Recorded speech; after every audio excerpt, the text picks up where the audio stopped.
Alfonso I havia herdado o reino de Astúrias e tinha uma missão clara para garantir seus domínios e garantir a continuidade do cristianismo na península. Mas um golpe de sorte mudaria o objetivo de suas campanhas.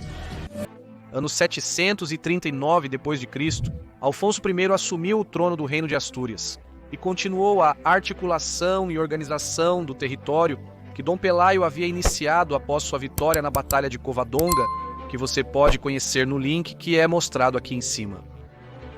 Está ciente de que, apesar de terem vencido os muçulmanos uma vez, isso foi uma situação excepcional, uma emboscada bem preparada contra um inimigo que os subestimava.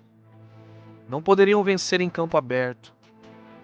Mas um golpe de sorte ocorreu naquele mesmo ano, a rebelião berbere contra os árabes, que também vimos no vídeo acima. As tropas árabes da península são enviadas mais para o sul, com a intenção de serem enviadas para a África, se necessário. Isso significa que nos territórios em que eles não têm grande controle, como Galícia, Cantábria e Biscaia, quase não restarão defensores. Alfonso I decide se expandir primeiro para o oeste. E parece que não foi uma campanha militar. O rei asturiano partiu de seus domínios com seus mesnadas e alcançou os primeiros povoados sob domínio omíada. Nestes povoados, decidiu executar os muçulmanos com quem se encontrava e se preocupar com a população cristã. Fez os habitantes destes primeiros povoados divulgarem o que havia ocorrido em suas casas, que um rei cristão havia chegado para protegê-los e para expulsar os mouros de suas terras. E essa manobra política surtiu efeito. Os habitantes galegos o receberam como um protetor e libertador, alguém de sua mesma religião, que os protegeria das incursões mouras em sua terra. Parte dos muçulmanos dessas terras fugiram, e aqueles que não conseguiram foram executados em nome de Deus. E é que, apesar de essas terras serem até então propriedade dos sumelas, os muçulmanos continuavam lançando ataques de rapina contra seus súditos. Assim, os galegos não tinham sossego. Era uma decisão bastante óbvia, a de se unir ao reino de Astúrias e para o leste, pois os cântabros e bascos decidiram que o melhor também era aplaudir a chegada dos asturianos às suas terras, e ter uma frente comum contra o Islã. De novo, embora os muçulmanos tivessem parte da Cantábria, continuavam lançando ataques de pilhagem pela Cantábria e Bascônia. Em um último ano, parece que Alfonso I havia alcançado algo que não estava inicialmente em seus planos. Havia multiplicado por 2 ou 3 o tamanho do seu reino, sem quase derramar sangue cristão. Uma conquista que seria lembrada nos anais da história, como conhecemos no ano 741 d.C. As guarnições berberes ao norte do Douro deixaram suas posições e marcharam para o sul para enfrentar os árabes e sírios. Claro, Afonso I, de repente, descobriu que ao sul de suas posses quase não havia guerreiros muçulmanos defendendo os bastiões. Sem hesitar um único instante, reuniu seus seguidores e, junto ao seu irmão Fruela, iniciam a cavalgada para o sul. Conhecem os famosos filmes de faroeste de índios e cowboys? Pois não são nada comparado ao que está por vir na península. Primeiro, eles atacam as cidades mais próximas à Cordilheira Cantábrica e as capturam, como por exemplo Leão, mas não as conquistam. O que Alfonso I fez foi entrar, exterminar todos os muçulmanos, saquear a cidade, agrupar todos os civis cristãos dispostos a marchar e retornar ao reino de Astúrias. Sim, os asturianos não ficavam com as cidades, eles as despovoavam. E isso, por quê? Porque, como comentei antes, eles não tinham capacidade para um confronto em grande escala contra os muçulmanos, então não podiam ficar para defender as cidades. Eles poderiam proteger os cristãos dessas terras apenas se eles emigrassem para o reino de Astúrias. Desta forma, conseguiam povoar as terras do norte, melhorando a sua economia original, e também conseguiam ter mais guerreiros disponíveis para as hostes cristãs. Quando os mouros resolvessem seus problemas e voltassem para essas terras, não encontrariam nada, o que serviria de barreira defensiva natural para o reino de Astúrias. Isso se repetiu em Astorga, Burgos, Valência, Zamora, com todos os territórios ao norte do Rio Douro. Embora esta zona ficasse entre aspas, não estando submetida nem a cristãos nem a muçulmanos, visto que os mouros destas terras haviam sido executados e só restavam um punhado de cristãos que haviam decidido ficar. Poder-se-ia dizer que esta era uma zona de influência asturiana? Essas terras tinham uma vida mais primitiva do que a dos habitantes do norte.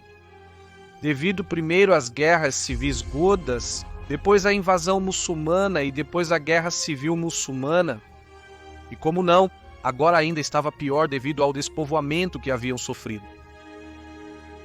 Devo esclarecer que os cristãos haviam ido por vontade própria, já que não podiam ser escravizados, em busca de proteção para eles e seus familiares, e de uma vida melhor entre cristãos. Essas expedições continuaram por muitos anos, sempre repetindo a mesma coisa. Alfonso chega, executa os muçulmanos e leva os cristãos consigo. A partir do ano 750, uma epidemia de varíola assolou toda a região. Esta doença mortal, desconhecida pelos habitantes da península, havia sido trazida pelos árabes desde a Pérsia. Não se trata de guerra biológica, nem afirmo que foi proposital. O que quero mostrar é que naquela época, o desconhecimento de biologia e medicina causava acontecimentos inesperados como estes. Assim como aconteceria séculos depois, durante a conquista da América. Esses fatos provocaram tanta desolação na região do Duero que esta região recebeu o nome de Deserto do Duero. Esta região era uma terra de ninguém, sem lei nem ordem, que tinha pequenas populações isoladas entre si. Devo destacar nessas expedições a figura de Fruela, irmão de Alfonso, que será o primeiro guerreiro famoso da Reconquista. Um filho segundo de família nobre, que se destacaria por suas habilidades militares. Mas então houve uma reviravolta dramática nos acontecimentos. No ano 756, chegou à península um novo governante muçulmano, Abderramão I. Esse homem era um Umayyad, que, lembrem-se, era a família governante do califado, mas isso havia mudado alguns anos atrás. Aqui em cima deixo o link para o vídeo desta guerra civil. Resumo: os abássidas reivindicam o poder e matam os Umayyads, sendo Abderramão o único Umayyad que consegue escapar vivo de Damasco. Chega após uma longa travessia a Al-Andalus, e aqui é escolhido emir pelos habitantes muçulmanos, após derrotar, contudo, o antigo governador Yusuf. Diz a tradição que a primeira coisa que fez foi plantar uma palmeira em Córdoba e que dela nasceriam as demais palmeiras que existem hoje na atual Espanha. Deixando lendas de lado, Abderramão I era um fundamentalista islâmico e estava decidido a eliminar qualquer vestígio cristão de seus domínios.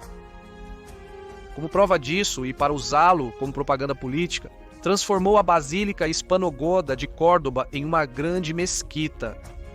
Sim, a famosa mesquita de Córdoba era antes uma basílica cristã, agora seria o referente muçulmano da península. Além disso, por sua inimizade com a família dominante de Damasco, declarou o Andaluz como emirado independente, ou seja, politicamente e militarmente seria independente, mas nesse caso, no plano espiritual, dependiam do califa. Havia nascido o Emirado de Córdoba. Para governar melhor seus domínios, dividiu o emirado em 7 províncias, e à frente de cada uma havia um governador com lealdade comprovada à sua pessoa. Para tentar converter os cristãos ao Islã ou fazê-los abandonar suas terras, impôs-lhes impostos abusivos, e pelo contrário, privilegiou muçulmanos e muladis que eram cristãos convertidos ao Islã. Além disso, implementou a Sharia em todos os seus domínios. No ano seguinte, em 757, Alfonso I morreu e Fruela I, seu filho, tornou-se o novo rei de Astúrias. Não confundir com o Fruela que eu mencionei antes, que era irmão de Alfonso. Problema? As monarquias feudais ou proto-feudais eram muito jovens na Europa. E vamos dizer que ainda não havia nada claro nem escrito, portanto em nenhum lugar se dizia que sim ou sim a monarquia deveria ser hereditária, De fato, a tradição visigótica era a de escolher o rei por votação, e quando alguém tentava designar seu filho como sucessor, normalmente havia guerra civil. Acontece que os galegos e os bascos juraram lealdade a Alfonso I Claro, a pessoa de Alfonso, não ao reino de Astúrias nem à sua linhagem. Vamos dizer que isso ainda não estava implementado na Europa como tal. Isso significava que esses povos poderiam ser tentados a se rebelar contra Fruela. No aspecto religioso, é certo que Alfonso havia tomado a cruz como ensinamento e que havia empregado o cristianismo como elemento de união entre os povos. Mas havia uma moda prejudicial para o reino. Acontece que parte dos nobres estavam se tornando arianos da nova religião, que Recaredo havia eliminado do reino. Aqui em cima deixo o vídeo das campanhas de Lovigildo e as decisões de Recaredo. E como não, se sua pátria pôde se expandir graças à fraqueza muçulmana, agora esses muçulmanos eram uma ameaça para Fruela. Porque Abderramã governava com mão de ferro o Emirado de Córdoba, e Abderramã deu razão aos que pensavam que ele era uma ameaça. Reuniu um exército de, segundo as crônicas, dezenas de milhares de homens e colocou-os sob o comando de seu filho, Umar Umar.